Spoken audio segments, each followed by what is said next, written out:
Olá, meu povo! Estamos no ar com mais um episódio do Uai Podcast Goiás, o podcast que é a cara do nosso estado. E hoje nós estamos com o vereador mais votado de Goiânia. Mas antes, Giovana, bem-vinda, minha amiga. Bem-vinda mais uma vez, né? Obrigada. Obrigada a você que nos acompanha. Obrigada ao nosso convidado hoje mais que especial. Posso apresentá-lo? Pode, amiga, apresenta.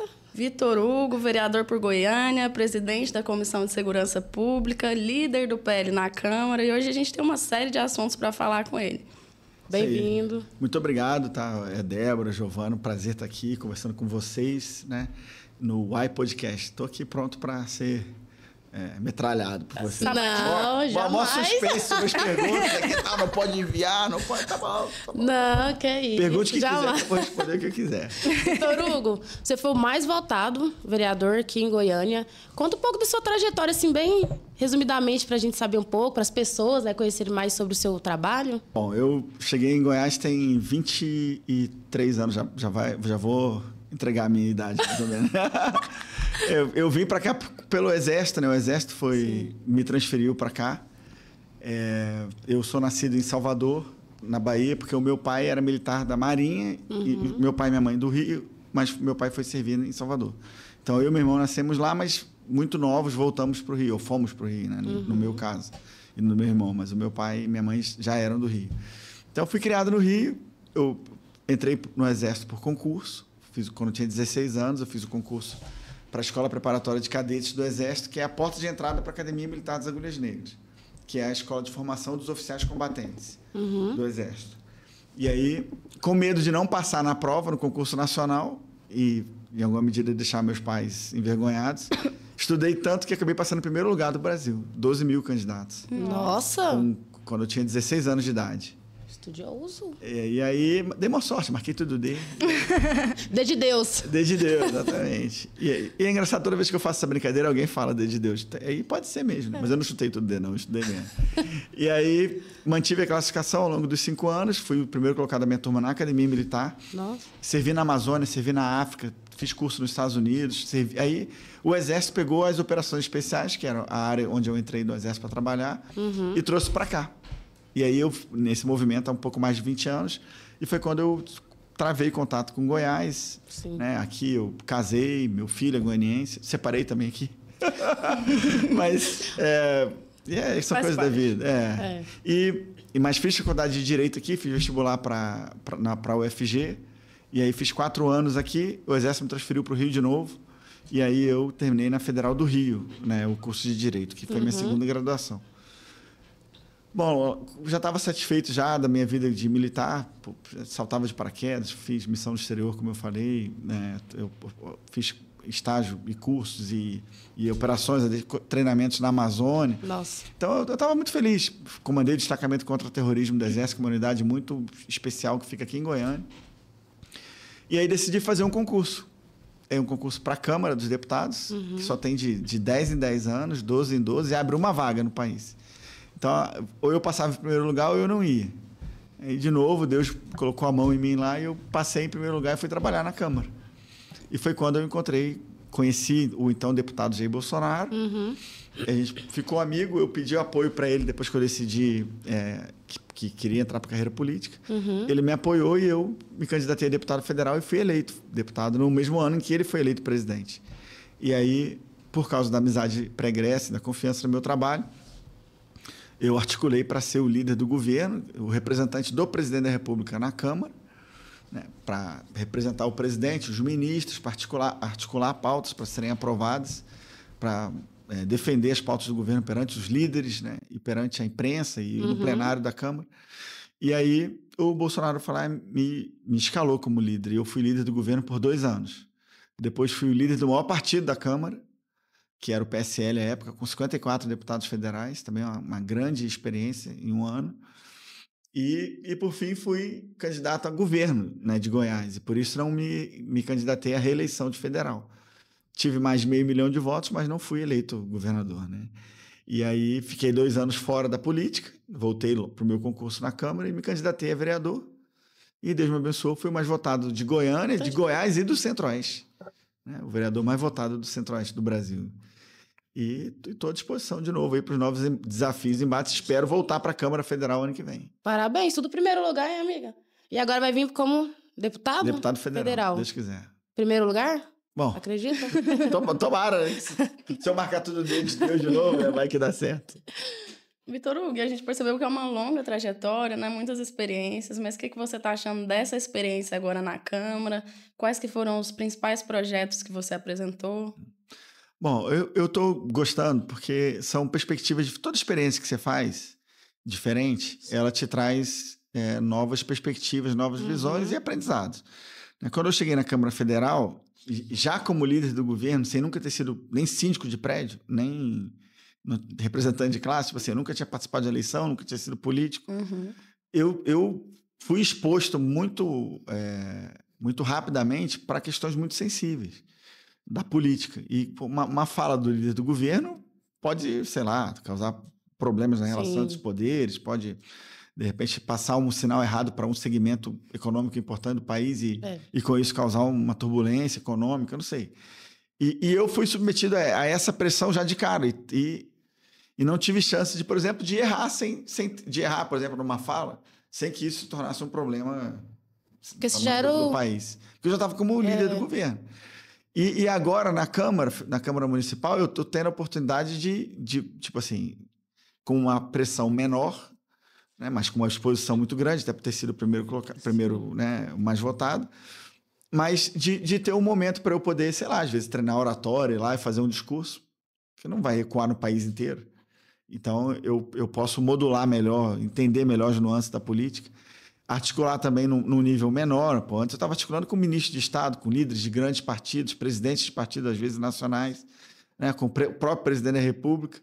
E agora eu estou tendo a chance como se fosse um estágio, né, uma passagem numa dimensão diferente. Lá eram 513 deputados, aqui são 37 vereadores. Sim. Então, aqui você consegue conhecer as pessoas pelo nome, você consegue conviver, entender as nuances mais de perto. Lá é um mundo. Tem deputado que você às vezes não vai encontrar nunca. No final da legislatura você vai encontrar, pô, esse cara foi deputado comigo. Tipo assim, pode ser. Às vezes não está na mesma comissão, não participa no plenário ou menos. Então, está sendo uma dimensão diferente. E a competência legislativa também do vereador ou dos municípios, pela Constituição, é uma competência muito pequena. Então, é difícil aqui. Eu fico me esforçando para tentar encontrar pautas importantes que o município sobre as quais o município possa legislar. Porque a grande maioria das competências legislativas estão concentradas na União. Sim. Por exemplo, você vai legislar sobre direito penal, União. Processo penal, União. Direito do consumidor, para punir o cara que faça algo errado, União. Direito civil, União. Processo civil, União. E material bélico, União. A maioria das pautas da direita estão no nível da União. Então, eu tenho me esforçado, lógico, apresentei alguns projetos. Já teve 2, inclusive, que já foram aprovados totalmente. E eu estive na semana passada com o Mabel, porque está na fase de sanção ou veto dele. Um é que aplica multa para quem utilizar drogas em logradouros públicos.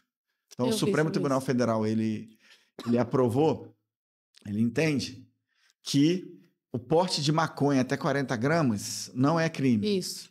E, bom, não é crime, mas a lei não permite. E, lógico que tem diferença entre o que é ilícito e o que é crime, né? O que é criminoso. Mas, se é ilícito, ainda que não seja crime no entendimento do Supremo, cabe uma reprimenda, cabe a multa. E a ideia da multa é que esse valor seja aplicado 40% no fundo de combate às drogas, 35% no fundo da Guarda Civil Municipal, porque é quem vai no dia a dia fiscalizar, e o restante no fundo do incentivo ao esporte, como uma espécie de prevenção, porque a gente acha que os jovens que forem para o esporte não vão partir para o mundo das drogas, né? E também o outro projeto que já foi aprovado totalmente é um que garante transparência nos contratos de aluguel da prefeitura quando ela funciona como locadora ou locatária. Importante. Então, para que a gente consiga, o cidadão, os órgãos de controle, a Câmara de Vereadores, todos, nós consigamos olhar no site da prefeitura e ver assim, bom, peraí, a prefeitura é dona de um imóvel no Bueno e está alugando mais barato para alguém, por quê? Se ali o imóvel deveria ser alugado por tantos. Muito bom. Ou ao contrário, a Câmara está alugando de alguém um imóvel lá no Jardim América e pelo preço do mercado era para pagar tanto, está pagando mais por quê? Ou está pagando menos por quê? Então, nós, com essa ideia da transparência, nós vamos poder fazer esse controle. E isso não tem nada a ver com o Mabel, eu sou independente em relação ao Mabel, né?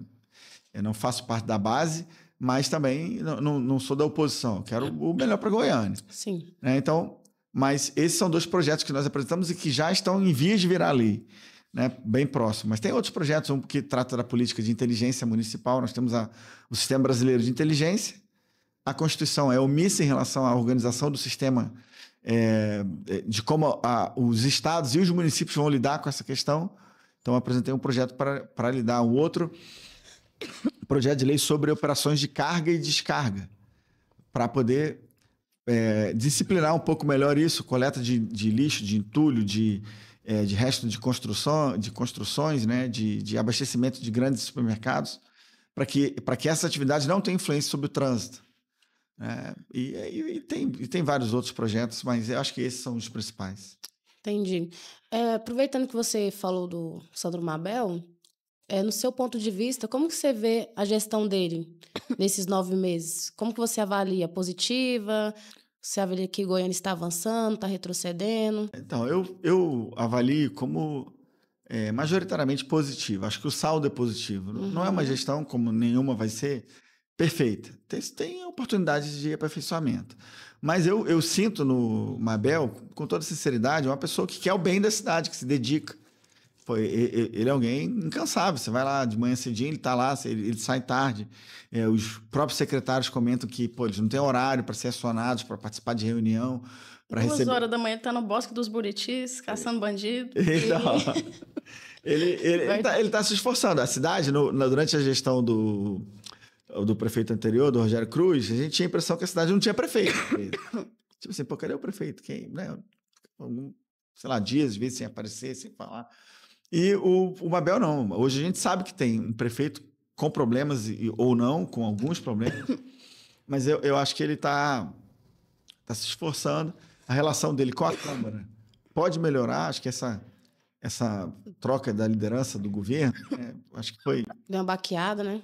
É esquisito. Eu fico... Tipo assim, eu que fui líder do governo na Câmara, né? Eu não sei, eu acho que a forma como a liderança do Igor terminou, ele quase indo para a oposição, é algo que o Mabel tem que se esforçar para gerenciar, né?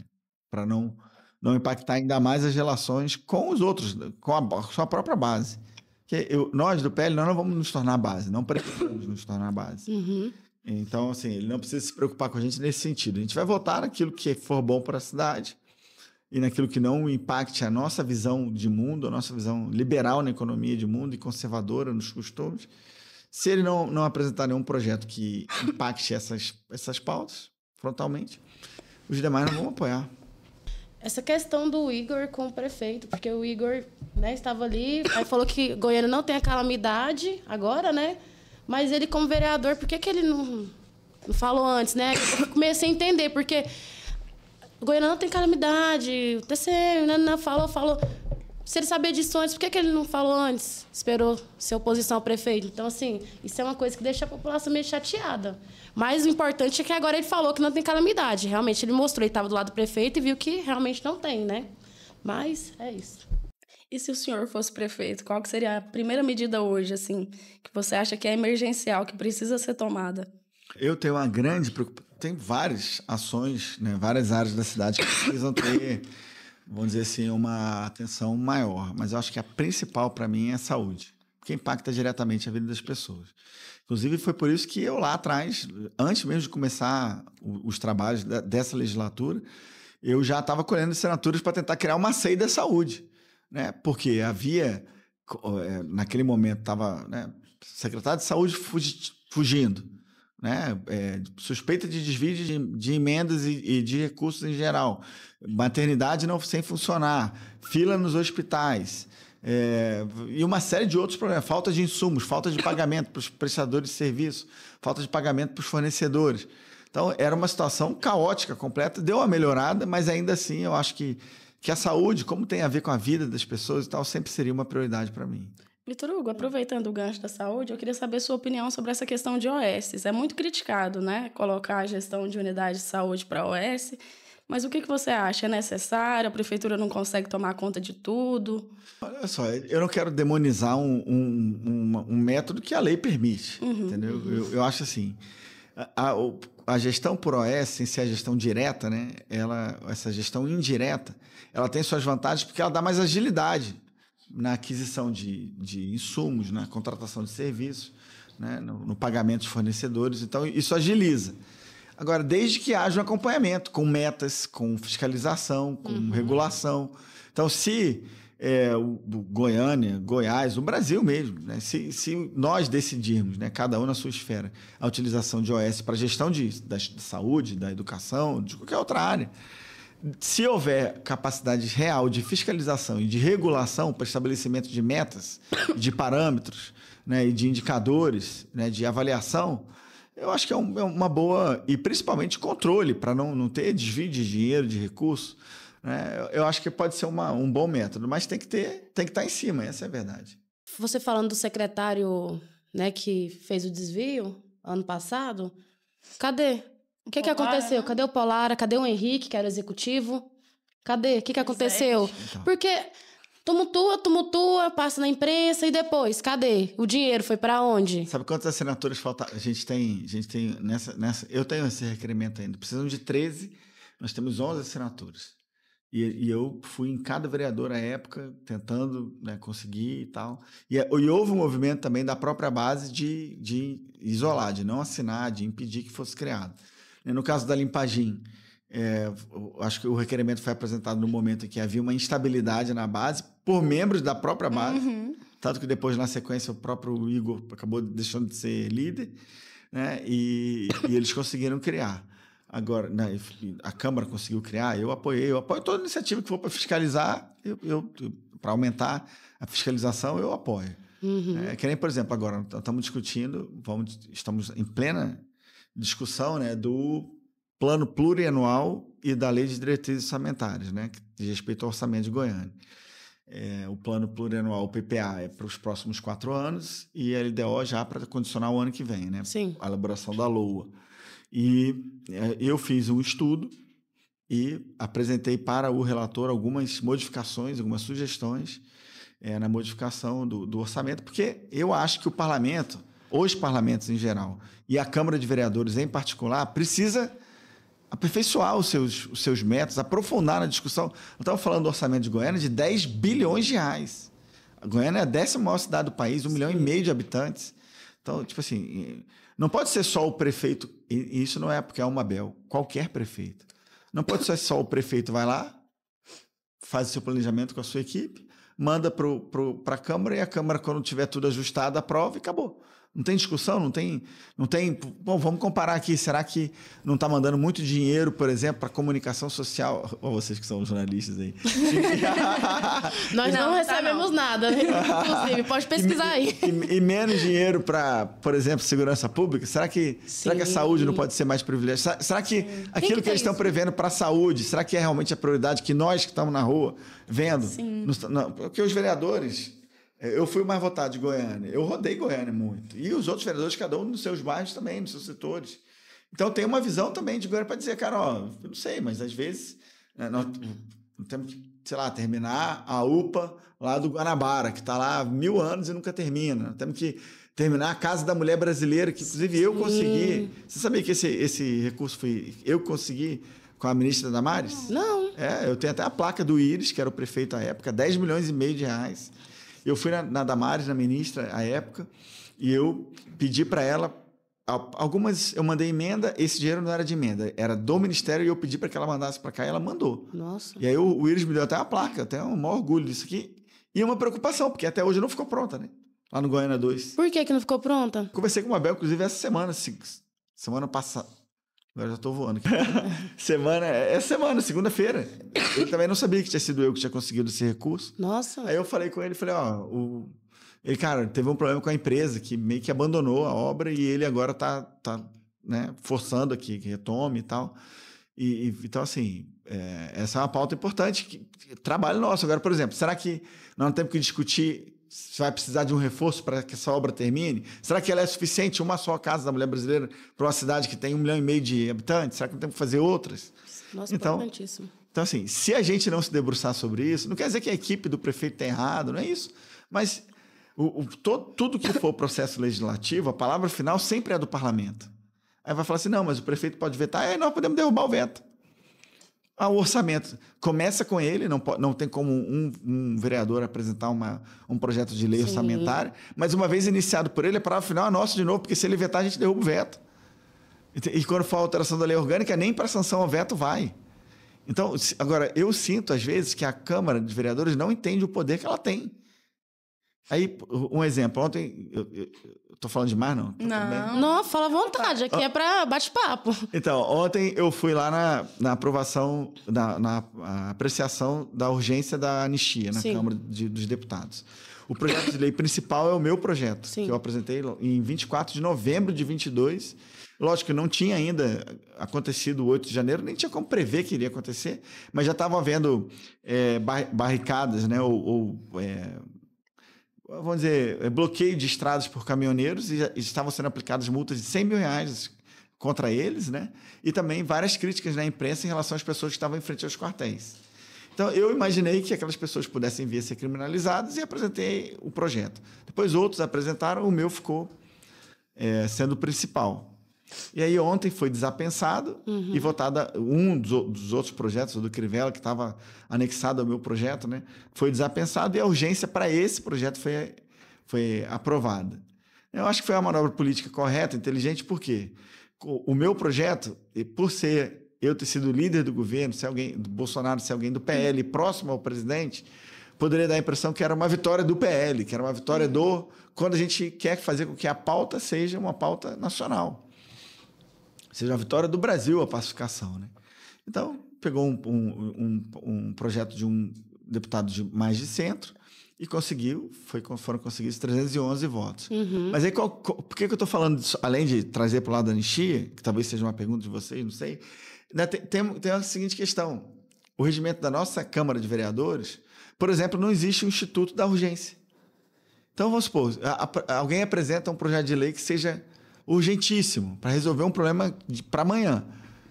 Aí não tem um instituto para você levar direto para o plenário e para resolver, para que o relator apresente o parecer pelas comissões no plenário, para que as emendas e destaques sejam apresentados em plenário naquela noite e resolva. Não tem isso. Não tem. Mesmo que a unanimidade dos vereadores queiram fazer isso, pelo regimento, não tem como fazer. Então, entendi. E isso é ruim, porque aí diminui a possibilidade de discussão, diminui a possibilidade de solução de problemas com maior agilidade. Essa questão também do apensamento. Como eu sou concursado da Câmara, né, antes de me eleger deputado federal, por exemplo, eu trabalhei depois vocês podem ver essa lei, é uma lei muito interessante, que é o Estatuto da Segurança Privada e da Segurança das Instituições Financeiras, que substituiu uma lei de 2024, mas eu trabalhei nela em 2016. Eram 140 projetos de lei apensados, anexados, tramitando juntos com um projeto líder. E aí eu fui designado consultor para assessorar o deputado que era o relator, e eu estudei os 140 projetos de lei e fiz um texto resumo dos 140 daquilo que era melhor para o país. E apresentei para o deputado, ele fez as tratativas políticas, e nós conseguimos aprovar na Câmara em 2016, e no Senado, eu fui deputado depois de 19 a 23, essa pauta não conseguiu avançar no Senado à época, quando eu era deputado federal, mas depois que terminou a minha legislatura, conseguiu avançar no Senado, e virou lei. Então, veja, se fosse aqui na Câmara dos Vereadores, e não na Câmara dos Deputados, um projeto de lei que tratasse do mesmo tema não seria anexado, seria arquivado.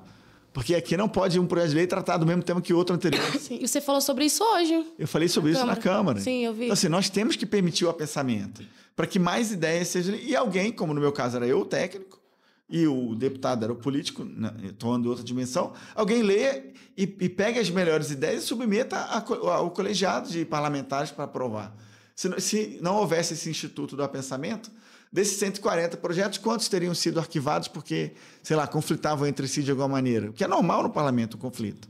né? Então, o Instituto da Urgência, do Apensamento, né? E uma série de outros que nós podemos trazer, inclusive eu falei hoje isso na tribuna, e o presidente, né, o Anselmo, que normalmente está presidindo as sessões, e que é um grande regimentalista, ajudou a construir o regimento da Câmara aqui, falou que vai... pediu para que eu apresentasse uma proposta formal e que vai trabalhar comigo para que a gente atualize o regimento da Câmara. Voltando um pouquinho, essas empresas que elas pegam para fazer uma obra e abandonam, não acontece nada com elas, né? Não, a administração pode aplicar multa, pode aplicar uma série de punições nela. Será que aplica? Teve algum que veio aqui que falou que foi a AVA, né? Que ela estava fazendo uma lei, alguma coisa assim do tipo, para aplicar nessas empresas, porque a maioria falam que dão conta de fazer as obras, vão lá, abandonam e pronto, some. Se não me engano, o projeto dela era acho que uma placa dizendo que a obra foi abandonada pela empresa tal, alguma coisa assim, para expor a empresa. Sim, isso é importante. Porque não tem como, olha para você ver o projeto. Você mandou o dinheiro, ó.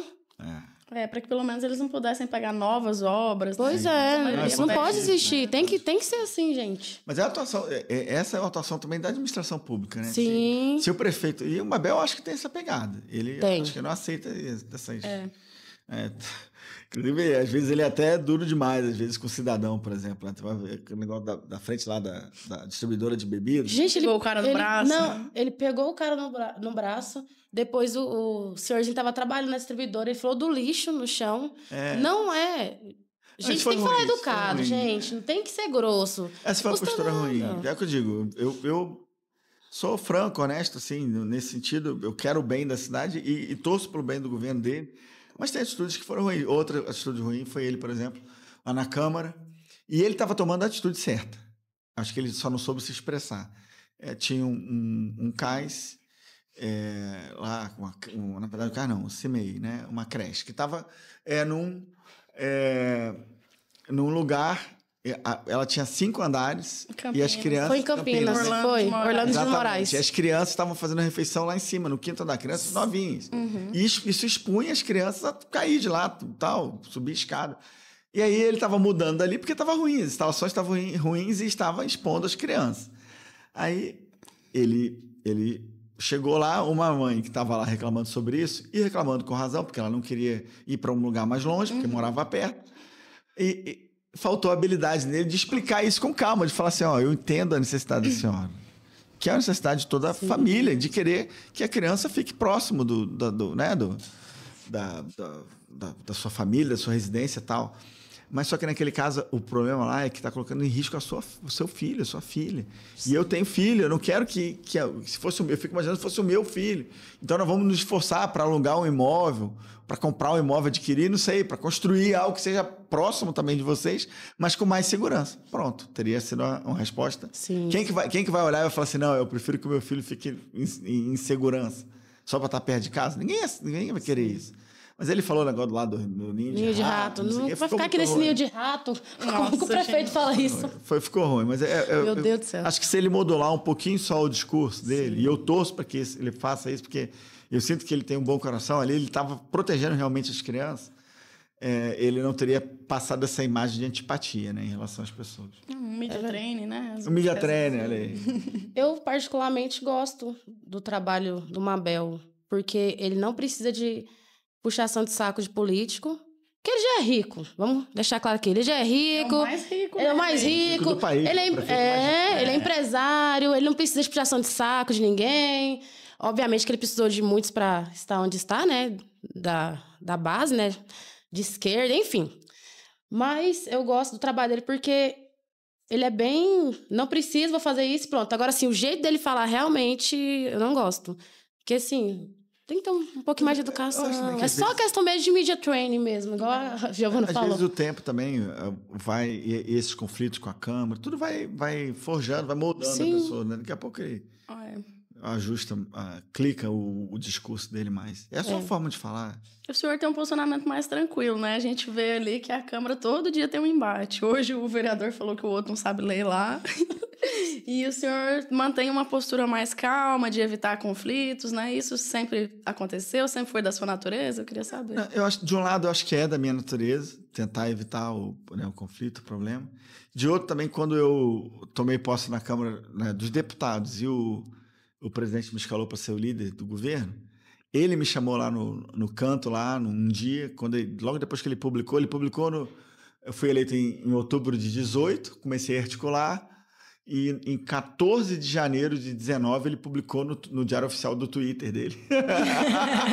Você lembra que ele fazia as nomeações no Twitter, né? Ele publicou lá no Twitter, lá. Diário Oficial do Twitter, eu tenho o print, né, guardado. Eu acho que eu vou até fazer um quadro. Ele lá falando assim, comunico que a liderança do governo na Câmara será exercida pelo Major Vitor Hugo, deputado federal por Goiás.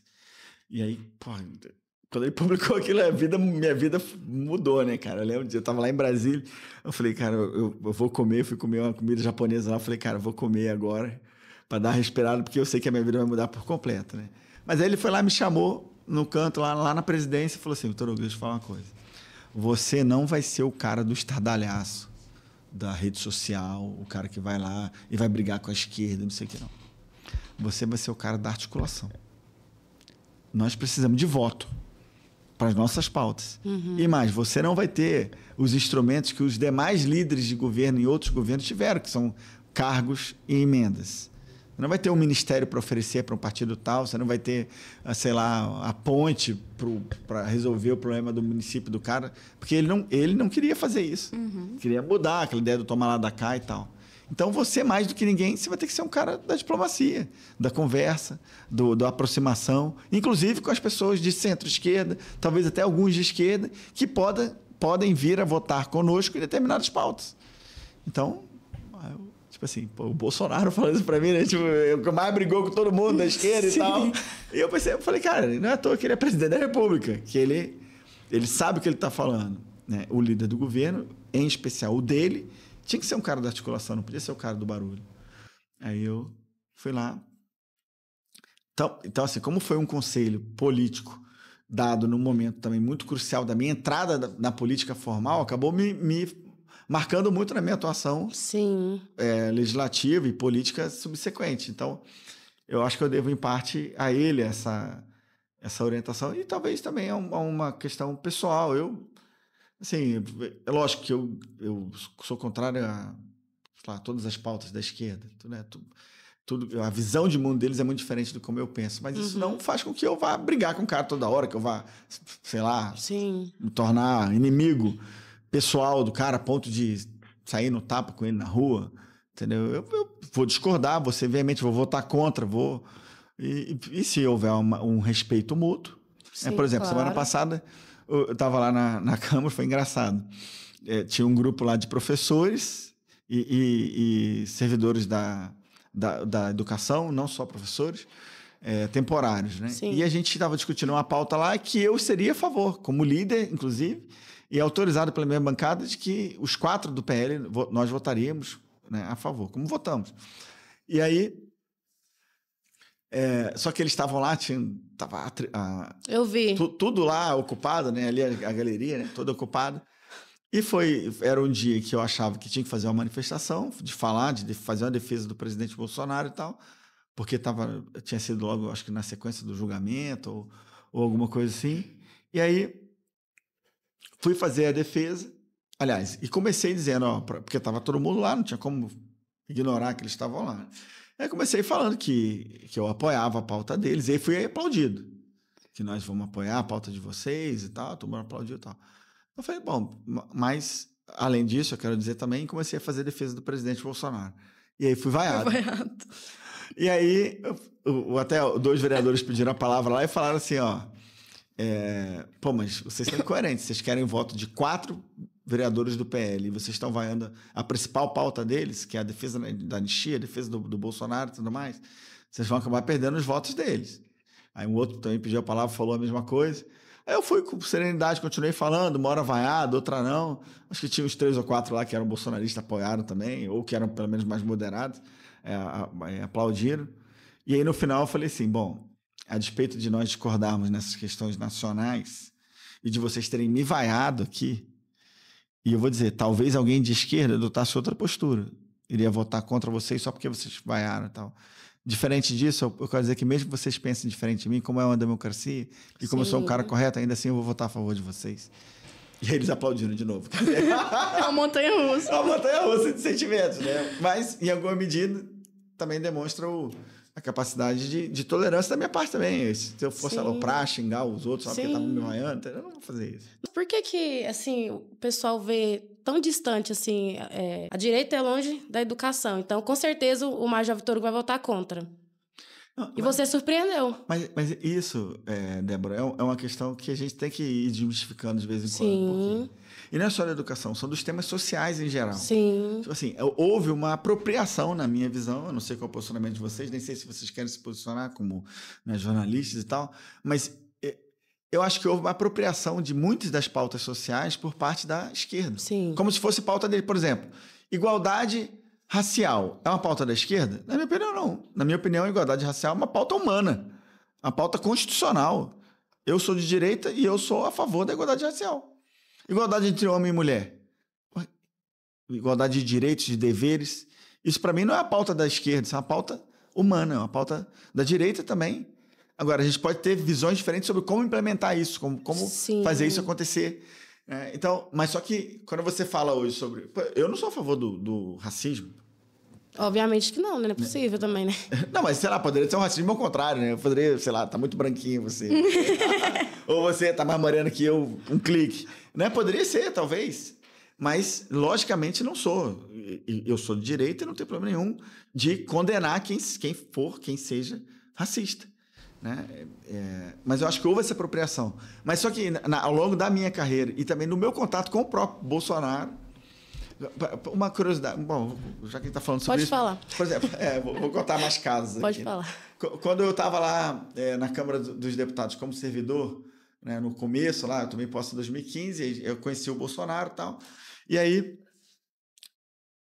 havia um contraste na minha percepção entre a pessoa que eu encontrava nos corredores e ele falava comigo e uma pessoa sempre amável, realmente gentil e tal, e eu via ele conversando com os seguranças, ele conversando com as pessoas e tal, alegre.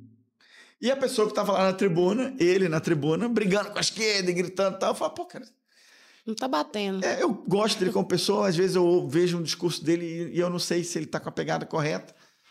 Fiquei 8 horas assistindo discursos dele. Discurso, briga dele com a Maria do Rosário, participação dele em debates, participação dele em diversos programas. Ele falou, né, que todo programa que convidava ele, não importa se era do Ratinho, a briga de casal e tal, ele ia porque era a chance que ele tinha para aparecer. Então, Caso de família. Caso de família e tal. E aí eu fiquei 8 horas assistindo. E quando terminou, eu falei assim, pô, mesmo que eu acho que ele poderia abordar alguns temas de maneira diferente, mas eu concordo com ele, no mérito eu concordo. Talvez não na forma. E aí fui lá pedi para ele um tempo e fiz uma apresentação no PowerPoint, na mesa semelhante a essa aqui. Eu achando que estava entendendo muito de política, né, perto dele, que já estava no 7º mandato federal e meio mandato de vereador e quase presidente da República, mas ele com mais de 60 anos, e ele teve paciência de sentar comigo e ouvir. E eu fui lá e falei, deputado, o senhor não acha que... Pô, eu acho que o senhor não é racista, mas o senhor não acha que quando o senhor fala tal coisa, vai ter gente que vai achar que é, ou o senhor vai dar munição para alguém falar que seja? Quando o senhor fala tal coisa, o senhor não acha que, sei lá, a esquerda vai usar isso para dizer que o senhor está sendo misógino ou está sendo machista? E fui falando, pô, o senhor não acha que tem mais ou menos 20% da esquerda que nunca vai votar no senhor e 20% da direita que vai sempre votar, mas tem 60% no centro, que às vezes é mais melindrado com o sistema. Fui falando uma série de coisas. Ele ouviu. No final ele falou assim, Vitor Hugo, obrigado por você ter sido o primeiro cara que se preocupou de verdade em tentar me ajudar. Porque é muito difícil sair de um deputado de baixo clero para candidato a presidente da República. E você se debruçou, eu vi que você estudou, que você ouviu né? Me ouviu, tentou entender o que eu estou falando. Mas, pô, isso é um lado. Do outro lado é que você não tem experiência política nenhuma. Então, tem coisas que você não tem como compreender ainda, né? Você vai querer ser político e tal, você vai entender. Eu vou pensar sobre tudo que você me falou e eu vou ver se eu incorporo ou não alguma coisa disso que você está falando. Aí, no outro dia, ele teve uma entrevista, eu falei, agora eu vou ver se ele incorporou alguma coisa. Aí não mudou nada, manteve a mesma direção. Nossa. Aí teve uma pergunta lá que o cara fez, ele ainda falou assim, acho que uma das últimas perguntas. Teve alguém ontem que veio me falar pra eu falar, não falar isso que eu vou falar, não sei o quê, mas eu não tenho nem aí. O que eu penso é não sei o que lá. Nossa, então, tipo assim, não incorporou nem 1%, mas no final ele venceu a eleição.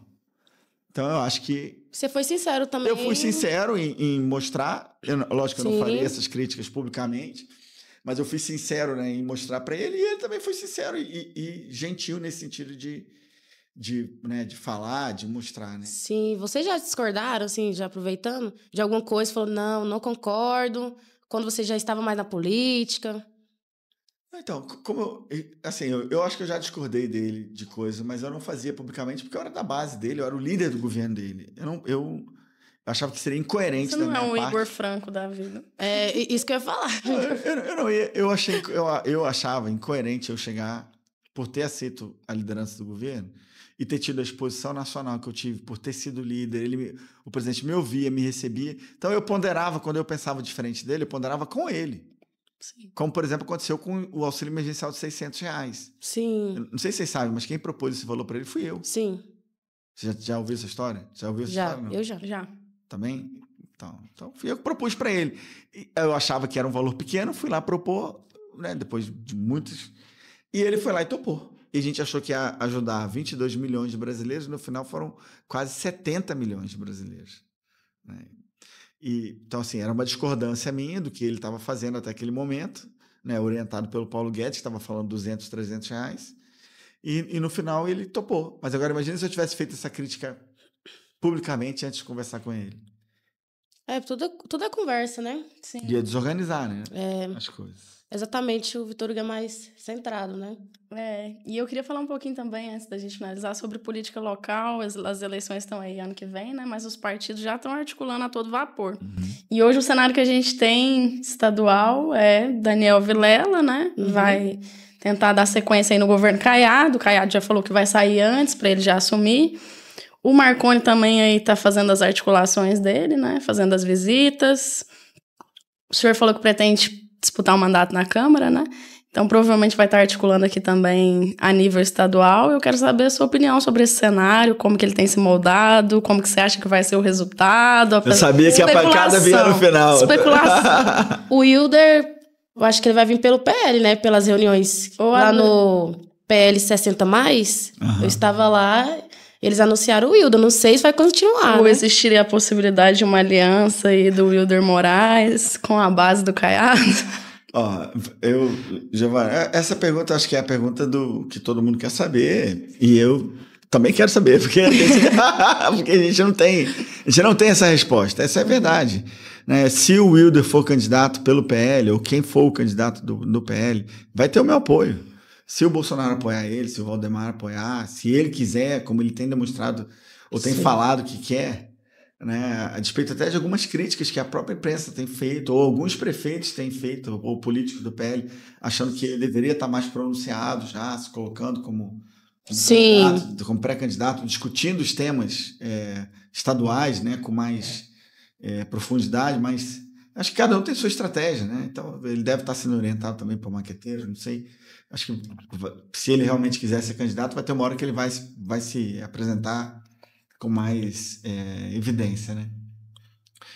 Então, assim, se o PL tiver candidato, se o Wilder for o nosso candidato, do PL eu vou apoiá-lo. Eu, lá atrás, por causa da eleição em Anápolis e da eleição do Márcio Correia, que era o candidato que eu achava que era o único candidato que teria condições de vencer a esquerda, e lá o PT estava muito forte e talvez até ganhasse a eleição, eu apoiei o Márcio contra até o que o Caiado queria para Anápolis, contra o que o próprio Wilder queria inicialmente, que eles queriam compor com o Roberto. E eu sabia também, pelo desgaste que o Roberto tinha na cidade, que compor com ele era perder a eleição também. Como a candidata que foi apoiada por ele teve 3, 4%. A Irisânia, né?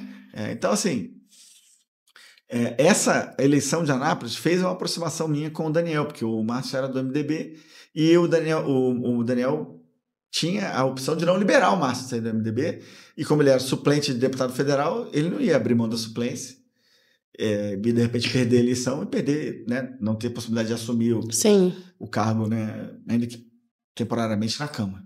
Então eu articulei junto com o Daniel e ele topou, né, junto com o Márcio, e ele liberou. E depois nós fomos lá e vencemos a eleição.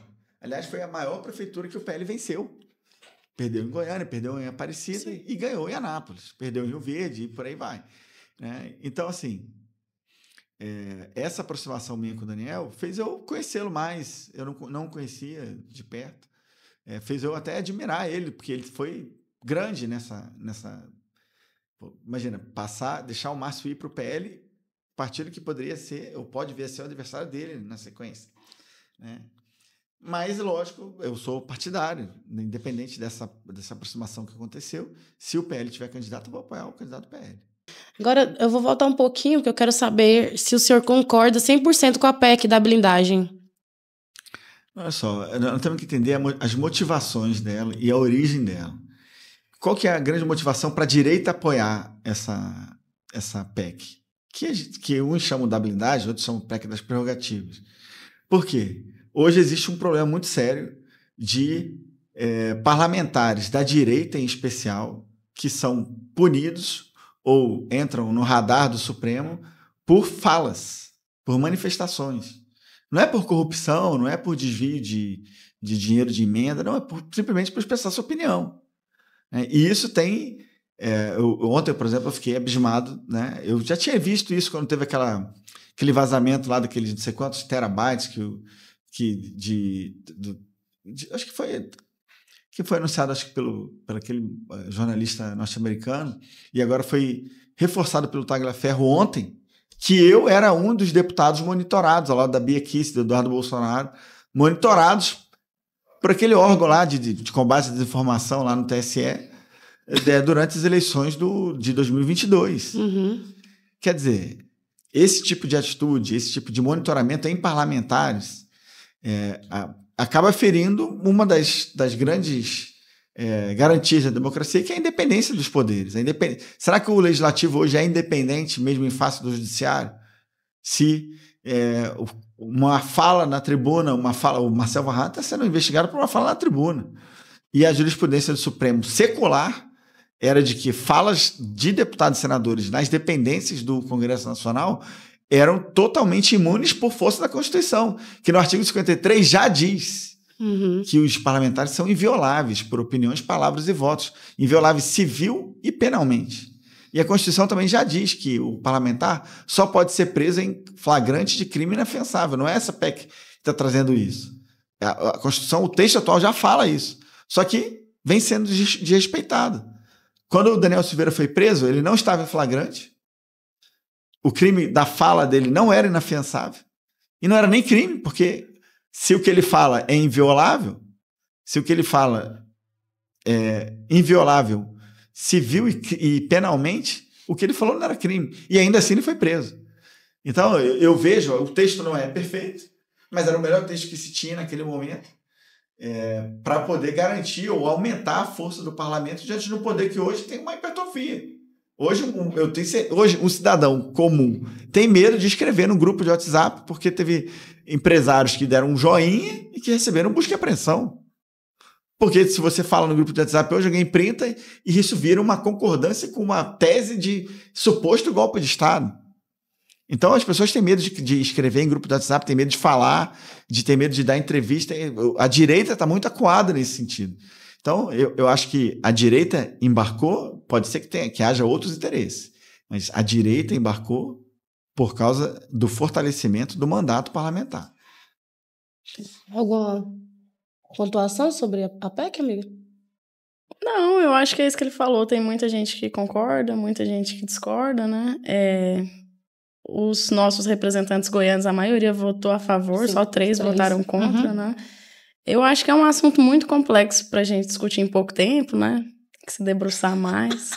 Tirando o meu da reta aqui. Não, não, mas eu vou tirar uma dúvida, aproveitar que o Vitor está aqui, sobre a pauta, né, o projeto da anistia. Você acha que essa pauta é mais pela questão do exagero, igual mesmo eu estava conversando com o coronel, tem pessoas que matam, no outro dia está solta. Então, é mais por questão disso, ou você acha que fala assim, não, realmente tem que perdoar todo mundo e todo mundo livre? Olha só, esse processo como um todo, ele tem muitos erros. A gente poderia falar das penas aplicadas que são exageradas, e efetivamente são. Você vê a Débora do Batom lá, ela pichou uma frase que foi dita por um ministro do Supremo, num contexto que talvez ele nem pudesse falar, porque a lei orgânica da magistratura, a própria Constituição, impõe para os magistrados uma postura de comedimento nas suas falas, em relação à assunção de posturas político-partidárias. E quando falou perdeu o mané numa mola, essa é uma frase muito política. Quando disse que venceu o bolsonarismo, não, nós vencemos o bolsonarismo.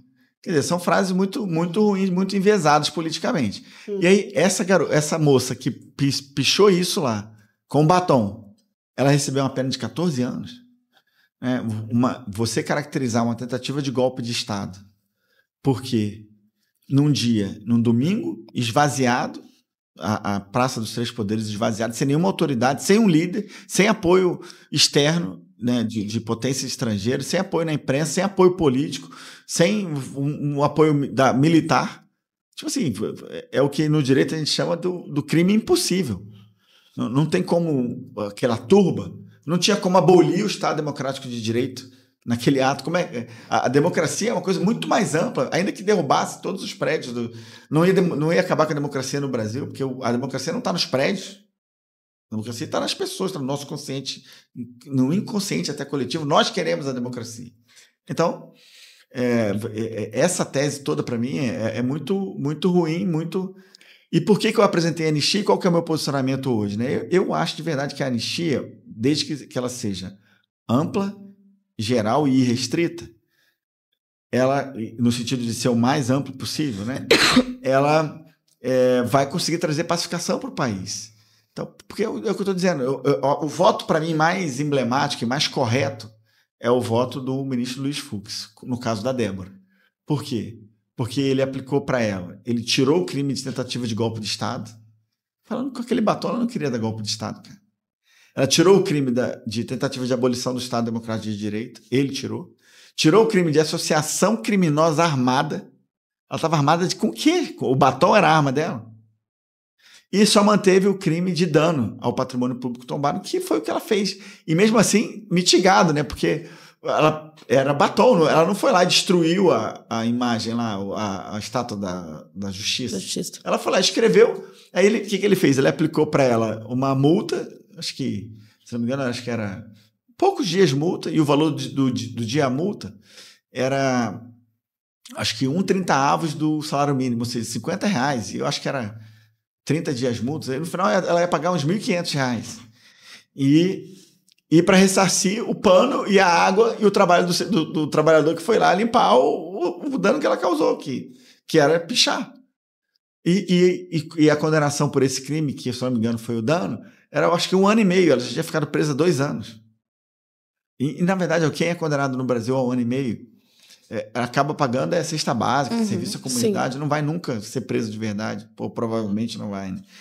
Então, assim, esse voto foi um voto muito emblemático para mim, assim como o voto do Fux também, no caso do núcleo crucial, que chamaram do núcleo crucial, aí como eles estão chamando de trampa golpista, que foi um voto de um juiz de verdade. Ele foi lá, estabeleceu premissas teóricas de crime a crime, ele foi lá, individualizou as condutas de todo mundo, coisa que não foi feita no 8 de janeiro. Ele foi lá e falou conduta a conduta do que a Procuradoria-Geral da República tinha na denúncia atribuída aos réus. E foi enquadrando ou desconstruindo a denúncia item por item, crime por crime, réu a réu. Citando jurisprudência, citando doutrina, citando o texto da lei. Então foi um voto muito consistente, a despeito de ter sido depois ironizado, debochado. Então, assim, com todo esse caldo, com o problema que houve de acesso às provas, também reconhecido pelo ministro Fux, né, de cerceamento de defesa, com o próprio fato de que o Supremo não é competente para julgar pessoas sem foro prerrogativo, e se fosse o Supremo não seria a primeira turma, seria o pleno, como eles fizeram com grande parte dos condenados do 8 de janeiro. Então, assim, diante de todo esse contexto, eu julgo que seria muito importante realmente que uma anistia ampla, geral e restrita seja aprovada. E não é que todo mundo fique impune, é que, por exemplo, eu sou a favor que quem quebrou, mas individualizando, né? Porque tem gente que foi para a Praça dos Três Poderes lá, mas não entrou em prédio nenhum. Agora, aquela pessoa que você identificou, o cara que quebrou o relógio, o cara que quebrou o vidro, o cara que rasgou uma pintura ou quebrou... Seja punido, né? Esse cara vai punir e ser punido por dano, e esse cara ter que ressarcir. Porque realmente é ruim, é injusto, claro, que a história do Brasil, a arte brasileira, que a nossa cultura, o nosso patrimônio cultural seja depredado por... Independente se o cara é de direita ou de esquerda, é errado o que ele fez. Esse cara. Mas dizer que isso aí é um golpe de Estado, para mim é um pulo muito grande. Então eu sou a favor que haja anistia, mas eu acho que deveria sim, quem quebrou individualmente, ser cobrado por aquilo que ele quebrou. Vitor Hugo, você falou que... Eu queria saber, na verdade, a sua opinião, se você considera que foi uma tentativa de golpe de fato, e considerando também o histórico do Brasil, né? A história, 14 tentativas de golpe. Se você acha, na sua opinião, que uma anistia nesse momento, geral, ampla e restrita, se ela não poderia dar brecha para novas tentativas futuras contra a democracia? Bom, Giovana, o que eu penso, né? Reforçando o que eu disse, eu acho que não foi uma tentativa de golpe. Se a gente olhar aquelas pessoas que estavam lá naquele dia, elas não teriam nem condições de fazer isso. É a própria definição do crime impossível, que por exemplo, se você... No direito, o crime impossível é realmente um instituto jurídico. Sim. Existe isso, né? Uma definição. Vamos supor que uma pessoa tem o interesse, tem a vontade de matar alguém. Aí ela entra na casa da pessoa e vê a pessoa deitada de costas, né, coberta, olhando para a parede. Aí o cara que entrou, que quer matar aquela pessoa, vai lá e dá 5 tiros nas costas da pessoa. E vai embora. Pensou, matei ele. Cumpriu o que ele queria. Só que alguém já tinha entrado lá e já tinha matado a pessoa. E ele deu 5 tiros num cadáver. O crime de homicídio para essa pessoa que atirou é um crime impossível, porque o objeto alvo dele já estava morto, já não tinha vida. E matar alguém é tirar a vida de alguém. Então, era uma impropriedade do objeto, né, do alvo. Ou dos meios. Vamos supor, agora não, agora a pessoa está viva lá. Ela entrou e a pessoa está lá deitada e dormindo, de verdade. O cara que queria matar, ele pegou uma arma de brinquedo, mas ele não sabia que era de brinquedo, ele achou que era de verdade. Ele achou que ele estava com munição real, por exemplo. E ele foi lá, pegou e estava com fechim. Pegou a arma dele, apontou para o cara dormindo lá e deu 5 tiros de fechim. Esse cara, ele não pode ser condenado, ele não matou, logicamente, mas ele tinha intenção de matar. Ele não pode ser condenado nem por tentativa de homicídio, porque era absolutamente impossível, pelo meio que ele estava empregando, matar a pessoa. Então, nesses dois casos, ou pela impropriedade do meio, absoluta do meio, ou do objeto, o crime é impossível e a pena é nula, não tem pena. E eu acho que essa situação se aplica claramente para o crime que se atribui de tentativa de golpe ou de abolição violenta do Estado Democrático de Direito, no caso do 8 de janeiro, porque simplesmente aquelas 1.000 e tantas pessoas, sem armas, num domingo esvaziado contra a parede, sem apoio externo, sem apoio militar, sem apoio na imprensa, sem apoio político, eles não conseguiriam fazer isso, não conseguiriam dar um golpe. Entendi. De Estado, entendeu? Então, e para completar, eu acho que a pacificação ela não estimula novos golpes, porque ficou claro para todo mundo que o Brasil, se acontecer algo nesse sentido, diferente do que é esse caso agora, mas se acontecer, o Brasil tem leis para punir. E os golpes, os atentados à democracia do passado, sempre envolveu o fechamento do Congresso Nacional, que nem de perto aconteceu. Envolveu, prisão e morte de pessoas, que também não aconteceram. Assinatura de documentos e expedição de ordens, que também não aconteceram. Articulação internacional, que também não aconteceu. Então, assim, é muito distante. Os golpes que aconteceram pelo mundo afora aí, no Brasil também, no passado, foram com ações muito mais concretas. A discussão de o Fux falou sobre isso também, a discussão de medidas constitucionais prevista na Constituição e atos complexos que implicam a participação de outros poderes, por exemplo, para decretação do estado de defesa. O presidente tem que solicitar autorização para o Congresso Nacional, ainda que ele tivesse assinado o decreto, teria que passar pela Câmara e pelo Senado. O estado de sítio. O estado de defesa, ele pode decretar e ele submete ao referendo. O estado de sítio ele tem que pedir autorização. Né? Então, intervenção federal tem um controle por parte do parlamento. Então, e GLO tem um controle por parte do parlamento. Então, e nem isso. Nada desses institutos que, por acaso, possam ter sido discutidos, nenhum deles teve assinatura, teve a implementação por parte do presidente, nem submissão ao Congresso Nacional para aprovação ou para referendo. Né? Então, assim, na minha opinião, está muito distante de um golpe ou de uma tentativa, e eu acho que a anistia ela não estimularia novos ou outros atentados, né? Ou atentados à democracia. Não. E os depoimentos do Cid, o que você diz sobre?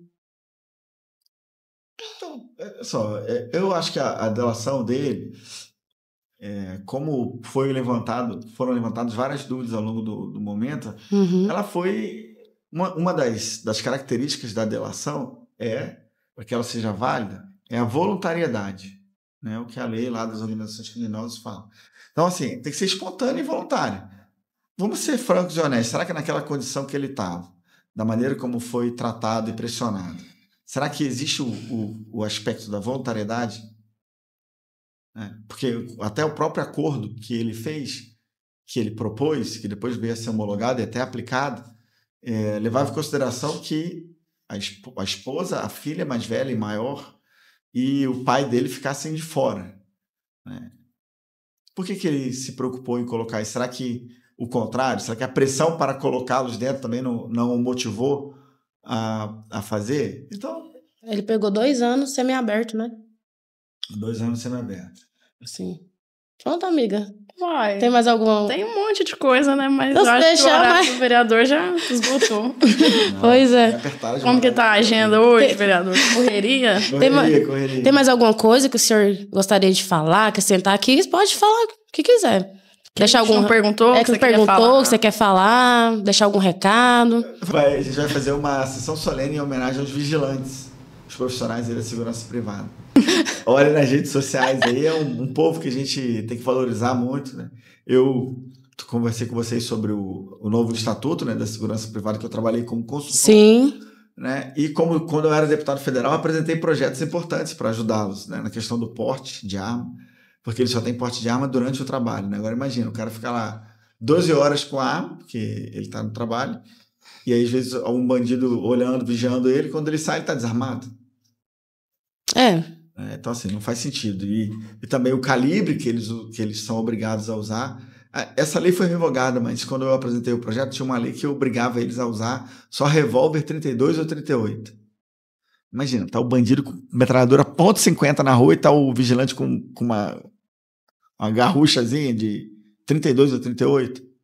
E isso era uma obrigação por lei, né? Então, eu apresentei um projeto para mudar isso e também para aumentar a pena de quem atentasse contra a vida dos vigilantes, dos profissionais de segurança privada, aos moldes do que tem uma agravante em relação ao atentado contra a vida dos profissionais de segurança pública, mas não da privada, né? Então, eu apresentei esse projeto. Então, esse é um público-alvo muito bacana que a gente tem que valorizar. Sim. E a sessão solene de hoje, vocês vão ver no domingo. Mas vai ter uma também domingo, não vai? O seu assessor falou, qual que é a... Audiência pública também. Não, mas você não... No dia 30, terça-feira. Importante falar. Importante, vou convidar aqui. Vocês estão convidados também. Tomara que a imprensa se interesse de cobrir. No dia 30, 14 horas, lá no... É 14, né? Lá no plenário da Câmara dos Vereadores, vamos fazer uma audiência pública sobre o combate ou o enfrentamento à violência contra a mulher. Importante. Então, houve o Fórum Brasileiro de Segurança Pública, publica todo ano o que eles chamam de Anuário Brasileiro de Segurança Pública, com dados. E os últimos 2, da edição de 25 e 24, registraram um aumento muito grande em todos os crimes contra as mulheres. Seja estupro de vulnerável, stalking, feminicídio, tentativa de feminicídio e um aumento gigante também na concessão de medidas protetivas. E isso está se refletindo nos noticiários também. A gente viu aquele caso lá daquela moça que foi espancada com 61 socos, né, num elevador. Outra, acho que aqui no interior de Goiás, foi esfaqueada. Sim. Outra que teve as mãos cortadas por um ex-companheiro. Em Anápolis, né? Terrível. Então, assim, um negócio... Então, nós estamos no momento que proteger as nossas amigas, esposas, filhas, avós, namoradas, né, conhecidas, ou as mulheres que nos cercam, é uma necessidade real, não é uma brincadeira, né? Até diante desses dados que a gente vê do aumento da violência contra a mulher. E aí nós, então, eu comecei falando sobre isso. A capacidade legislativa do município é muito pequena, mas ainda assim há ações que nós podemos fazer, ainda que seja política, no sentido de articular, aproximar instituições. Sim. E aí nós convidamos, então, membros, né, do Poder Judiciário, desembargadoras, juízas, promotoras, deputadas, policiais penais, policiais militares, policiais civis, guardas civis municipais, vítimas, associações de vítimas, e nós vamos fazer uma discussão que eu tenho certeza vai ser muito bacana. E convidamos acadêmicos de direito também para estarem presentes. Então eu convido você que está nos assistindo agora, né, nesse domingo aí, você esteja lá conosco, dia 30, é uma terça-feira de tarde, às 14 horas, no plenário da Câmara de Vereadores, para que você ajude a gente a construir soluções legislativas ou políticas ou administrativas que contribuam para a proteção da mulher aqui na nossa cidade. Posso dar uma sugestão? Por favor. Para além da audiência pública, sim, no meu ponto de vista, tinha que ter projetos sociais de autodefesa para as mulheres, gratuitos. Eu acho que seria bom. Krav Maga? Hã? Krav Maga, conhece Krav Maga? Não. É uma luta bacana. Dá pra matar com ele, né? Não, é sério. Krav Maga. É tipo programas gratuitos de autodefesa para mulheres, porque assim, a audiência pública é extremamente importante, claro, falar, mas, gente, a mulher sabendo ali fazer autodefesa, eu acho que... Então, eu acho que você deveria participar da nossa audiência e fazer essa proposta lá, não tô falando sério.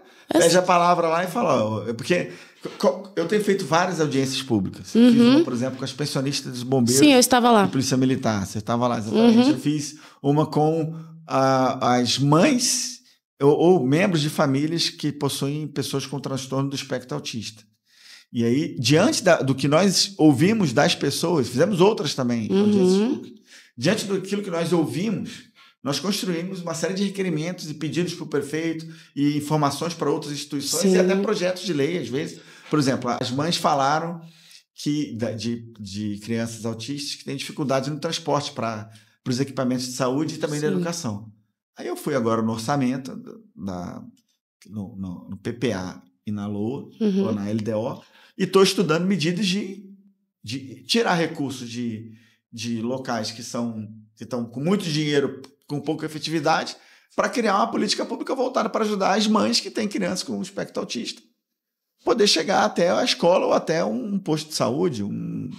Então, a participação nas audiências públicas não gera a possibilidade de ajudar nesse sentido. Exatamente. Né? Então, vai lá, propõe isso e vai constar da nossa ata, da nossa atuação subsequente, né, consequente, e aí nós vamos apresentar um projeto nesse sentido. Quer ver? Seria ótimo. No autista também eu apresentei, elas disseram que um problema que elas enfrentam é que às vezes os filhos estão nas aulas e tem uma crise em função do barulho, ou do calor, ou de qualquer outro estímulo que eles estejam expostos.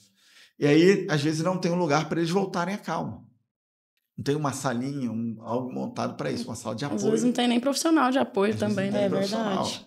Aí eu apresentei um projeto de lei para obrigar as escolas públicas municipais, públicas e privadas, a terem salas de apoio, se eles tiverem crianças matriculadas diagnosticadas com autismo, reservarem um espaço, uma sala que seja preservada em relação ao som, à temperatura, para que a criança saia. Deu uma crise. Calma, a gente já sabe que ela é autista, pode acontecer. Vai pegar, vai tirar a criança com um profissional, vai levar para uma sala mais calma, tranquila, até ela voltar calma e depois poder voltar para a sala de aula. Né? Inclusive está em votação esse projeto na CCJ. Muito bom. Alguém estava querendo dizer, não, ao invés de obrigar, coloca o que está autorizado. Não, autorizado já está, porque quem quiser criar, cria. É ou não é? Eu não quero autorizar. Você que está aí responsável pela escola, você já está autorizado. Mas a gente não quer só autorizar, a gente quer obrigar a ter certeza. Se tiver uma criança matriculada que tenha autismo, que existe uma sala, um local de apoio para que, se ela entrar numa crise, ela possa se recuperar e voltar né, com mais tranquilidade e tal. Muito Entendeu? bom. Então, assim, as audiências públicas geram esse tipo de... Sim, claro. Projetos que realmente fazem a diferença, né? Sim. Major, muitíssimo obrigada pela sua participação. As portas estão sempre abertas. Viu que nós não metralhamos o senhor, né? Aqui é tudo justo. Aqui é tudo justo. Obrigada, Giovana. Obrigada, amiga. Obrigada ao vereador Vitor Hugo. Sucesso aí na trajetória política e que venham mais e mais projetos para ajudar a população. Muito obrigado. Agradeço a Débora, Giovana e a você que nos assistiu. E aproveita e vai me seguir lá, @Major Vitor Hugo. Segue em todas as redes. Aproveitando também, gente, sigam o Y Podcast Goiás, o Y Notícias Goiás oficial. E é isso. O Y Podcast Goiás, a conexão certa para quem busca a verdade. Até o próximo episódio.